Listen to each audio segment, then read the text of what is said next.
In this video, what we're going to do is we're going to convert from standard form into vertex form. In the last video, we converted from vertex into standard, which I think is a little bit easier. In this video, we're going to convert from standard to vertex form. And there are a couple techniques we can use, but the most popular one is called completing the square. Completing the square, okay? And this technique is easiest when a is equal to 1. Okay, so here's an example where a is equal to 1. Over here, a is equal to 3. It's a little harder, but I'm still going to be able to show you how to do it. Okay, so here's what we're going to do. We're going to start with this example over here to the left. The first thing you're going to do is you're going to look at b. Okay, b is -6. What you're going to do is you are going to take half of b. So you're going to do b divided by 2, and then you're going to square it, okay? So in this case, it's -6 divided by 2, and I'm going to square that, okay? -6 divided by 2 is -3, and I'm going to square that. -3 squared is 9. Here's the thing, this c, you want this to be a 9, okay?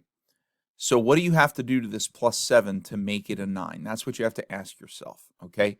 And I know that what we have to do is we would have to add 2. So what you're going to do is you're going to add 2 to make this 9, but you can't just willy-nilly add 2. You have to keep it balanced, so you're going to add 2 and then subtract 2, okay? And this is the step that's called completing the square. You need that number, that 7, to be a square. You need it to be 9, okay? So now what we have is we have x squared minus 6x plus 7, and then plus 2, and then minus 2, okay? Then you're going to put parentheses around all of the stuff without that last part, without that balancing part. The thing that balances, we're going to leave that outside. And so now what we have is we have x squared minus 6x, and now 7 plus 2, that's 9. Plus 9, and then outside is minus 2. This minus 2 is going to be the k, okay? And so now the last step, we're just about done here. You're going to do x, and then what you're going to do is you're going to do half of this -6, this b thing. You're going to do half of it. Half of -6 is -3. And then you're going to close off, and you're going to square, and then you're going to bring down this part, -2. You may ask, well, what happened to the 9? Well, it's in here because -3 squared is 9, okay? And that's how we complete the square. I think we should do another example before we do that harder one over there. Okay, let's try this one. This one right here. We've got x squared plus 8x plus 20, okay? So the first thing we're going to do is we're going to take this 8, and we're going to divide it by 2, and then we're going to square it, okay? 8 divided by 2 is 4. 4 squared is 16. And so we want this 20 to be a 16. It's a 20. We want it to be a 16. To make the 20 a 16, we have to subtract 4. But if we subtract 4, then we then have to add 4, okay? Then we're going to put the parentheses around everything except that last part, and we're going to combine it. We're going to have x squared plus 8x, and then 20 minus 4, that's 16, which is what we wanted, and then plus 4. And then the last part, we're going to do a parenthesis. We're going to do just an x. No, not x squared, just an x. Then half of this 8 is 4 plus 4. Close it, square it, and then put this last part on, plus 4. And we are done. This is completing the square, okay? Let's try one more. All right, so now we have x squared minus 10x minus 7. Now, I want to tell you something. It is way easier to do these when b is an even number. If b is not an even number, this becomes very difficult. You're going to have a lot of fractions. You can still do it, but it's a lot easier when b is an even number, okay? So first thing we need to do is we need to take our b, -10, divide it by 2, and then square it. Well, -10 divided by 2 is -5. and then negative 5 squared is positive 25. So we want this negative 7 to be a positive 25. Well, it's a negative number. We want it to be a positive number. So we're going to have to add a pretty big number on, okay? So I can tell you that 25 plus 7 is 32. So if I add 32 here, then I'm going to wind up negative 7 plus 32 is plus 25, which is what I want. So, but I also have to put on a minus 32, okay?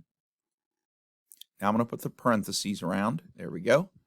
Now I get x squared, parentheses, minus 10x, and then the minus 7 plus 32, that's plus 25, which is what I need, okay? And then minus 32. And now the last step, I'm going to open a parenthesis. I'm going to do just an x, not x squared. I'm putting the square on the outside.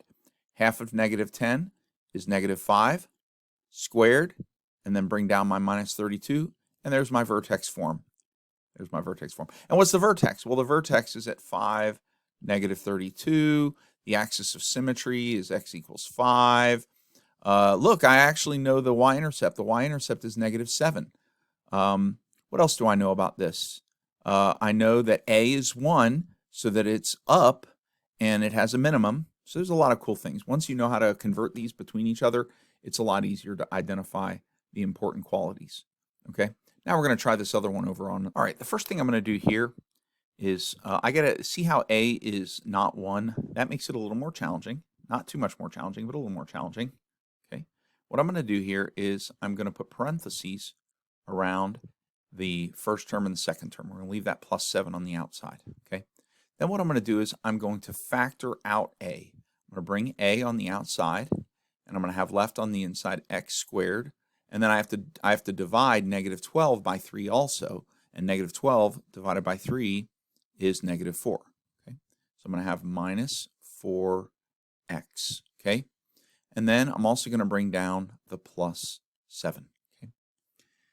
And now what I'm going to do is now I'm going to do that part where I need to do the half of b here. I'm going to take that negative 4. I'm going to take half of it and square it. Okay. And that's going to give me negative 2 on the inside, and then squared gives me 4. Okay. And so now what I'm going to do is I'm actually going to, so I'm going to write the 3, then I'm going to write the x squared minus 4x, and then I'm going to put the plus 4, and I'm going to close the parenthesis. Now, you may wonder, well, what about the minus 4? Didn't we have to do a plus 4 minus 4? Yes, so what we're going to do for the minus 4 is we're going to do the minus 4 on the outside, but we have to multiply it by 3 because we took it out of the parenthesis. And then we're going to add 7. That's mainly the hard part, is where you have to put the minus 4 on the outside, and you have to multiply it by 3. Okay? And so now, this thing right here is going to become negative 12 plus 7, which is negative 5. Okay, so this can become negative 5 on the outside. Here, let me clear this out. Make some room. Okay, and so now what I'm going to do is I'm going to bring down the 3, and then on the inside I'm going to do what we did before. I'm going to put just an x. Okay. Then I'm going to do half of the negative 4, which is minus 2. Then I'm going to put the square, and then I'm going to put the minus 5 on. Okay? And I think maybe we could do just one more example. Okay, here's another example. We got negative 2x squared plus 20x plus 3. Okay? All right, so what we're going to do is we're going to put the parentheses around the first 2 terms. We're going to factor out the negative 2. So we're going to have negative 2 on the outside. Then we'll have x squared on the inside. 20 divided by negative 2 is negative 10.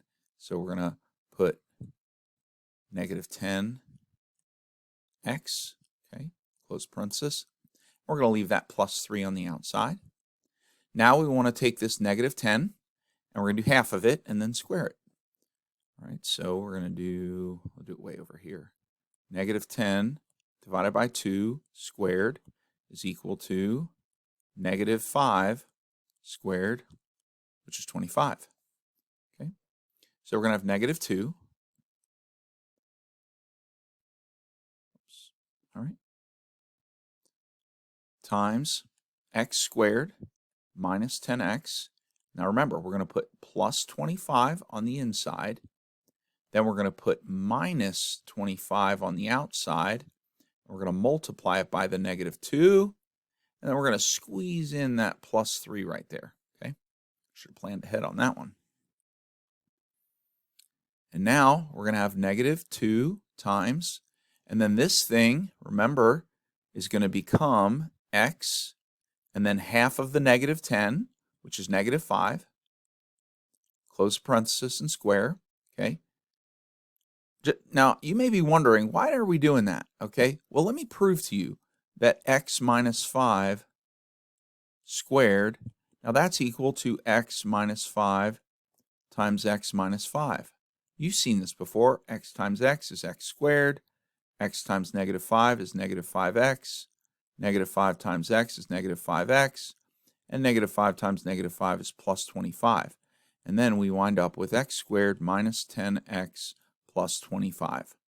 And you can see that that is exactly what we replaced it with. See, look, x squared minus 10x plus 25. That's what this is. Okay? All right, and now we just have to handle this thing on the outside. Well, negative 25 times negative 2 is positive 50. Positive 50 plus 3 is plus 53. So we just put a plus 53 here, and look at that, vertex form.